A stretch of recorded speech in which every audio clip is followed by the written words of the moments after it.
lot of people, the health stuff is kind of easy. They can, okay, this is what I need to do. I can start changing it day one. But business is a little harder, I guess. And there's a lot more information, and it might be harder to become a millionaire than it will to have a six pack, right?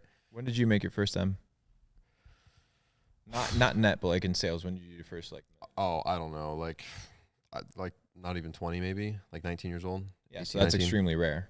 But it's becoming more common nowadays. I've kind of noticed that. It is, and I think it's getting easier. You're probably more in that kind of like space with like the younger guys. Is there people like killing it? 18, 19? Are you seeing? Because I'm not in there. Yeah. There is. There are people that are doing similar numbers that I was at 19, but it's just really rare. And there's obviously some oddballs that are doing way more. What do you think differentiates you at 20 versus a 20-year-old that isn't where you are? You're asking me? I just want to know because I'm actually curious. Okay. Well, I want to say one thing. This is actually my first $1 million a month profit.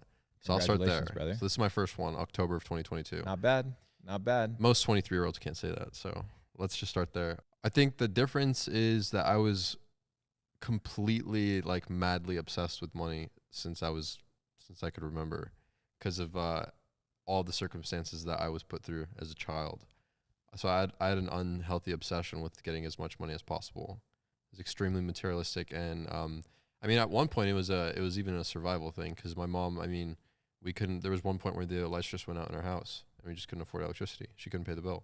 So from then on, like I knew, like lighting a candle and taking it to my bedroom, I was like, I don't want my kids to go through this.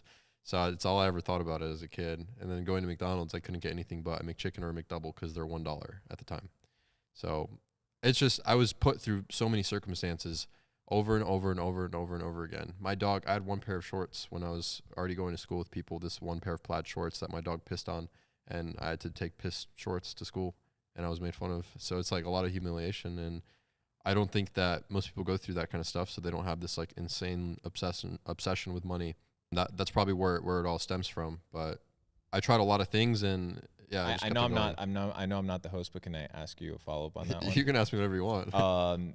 So what would you tell people that are, because there are a lot of people, there's nothing new under the sun. There's people that are dealing with the same humiliation that you went through, with the same kind of struggle of like, there's nothing in my house. Like I can't provide for my family. Like my family doesn't have anything. There's fucking maggots on the floor.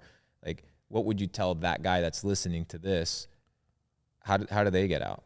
How does that young guy get out? Yeah, well, what I've learned just personally in my own experience was that money and value are pretty tied. So the more valuable you are to some degree, the more money you're going to make in terms of starting a business and like getting consistent money, not like investing and stuff.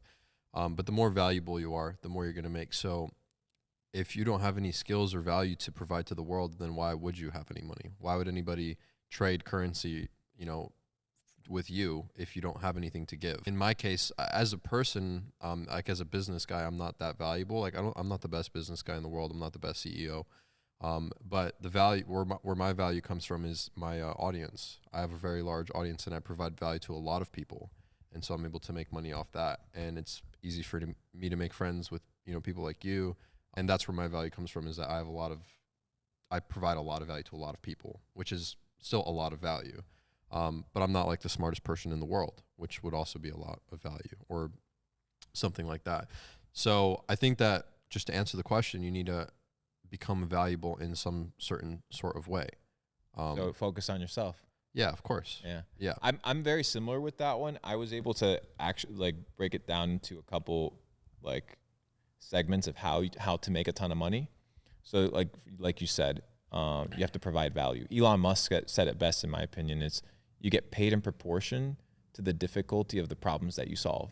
Mm-hmm. So if you solve big problems, you'll get paid a lot of money. If you solve little problems, you won't get paid a lot of money. Mm-hmm. So the guy flipping patties at McDonald's, he's not worth a lot because the problem that he's solving is not a big problem. And it's a problem that many other people can solve. Yeah. But if you put a man on Mars, right, then you're in a situation where the value, or let's say you have the ability to cure cancer. Now the value attached to that is extremely high, right? Because there's not a lot of people that can do it, and the value of the impact is really big. So if people want to make a lot of money, dude, I divide it into 3 things. First is you need to be able to do something that's in high demand, right? So for example, it doesn't matter if you were putting out the biggest banger videos in the world. If YouTube wasn't a thing, right, and nobody really watched YouTube, you wouldn't be able to monetize it, right? So what you need to be doing needs to be in high demand. The second thing is you need to be able to be doing something and be the best at it, right? So you need to be the best at what you do. Not only do you have to be the best at what you do, but you also have to be in a situation where you have to be irreplaceable, right? So you cannot be replaced. And this is where most people fall off, is that most people are replaceable. That's why their careers are very short. That's why their YouTube careers are very short. That's why they can get fired and the boss doesn't blink an eye, right? But there are people out there that you can't replace, dude. Like you can't just go out there and replace your lead engineer at Amazon AWS, right? Like you can't just go out and replace that dude that's built the entire infrastructure. Therefore, he's secured his ability to make money. Why? Because he can't be touched. Then he's the best at what he does, so he can negotiate his price. And finally, what he's doing is in demand, which means he will always find a supply for monetary transactions in that thing. So figure out something that you can do that's in high demand. I would say something in the Web3 space right now would be really good. Coding, cybersecurity, all these things, if you can learn them, super phenomenal. You need to be able to be the best at what you do so that you can negotiate at the table. Because when you come as the G, right, Drake doesn't walk into the room in the record label with the same terms some new kid would come in with, right? He comes in and he sets the terms because he's the best at what he does. And then finally, you can't be replaceable, right? Because if you come in with a preposterous deal or you want the best deal in hand, you need to be able to have leverage. And being irreplaceable gives you that leverage. So if you want to make money, ladies and gentlemen, figure out where you can be irreplaceable, where you can be the best at what you do, and where what you do is in high demand, and you will make money in perpetuity for always and forever.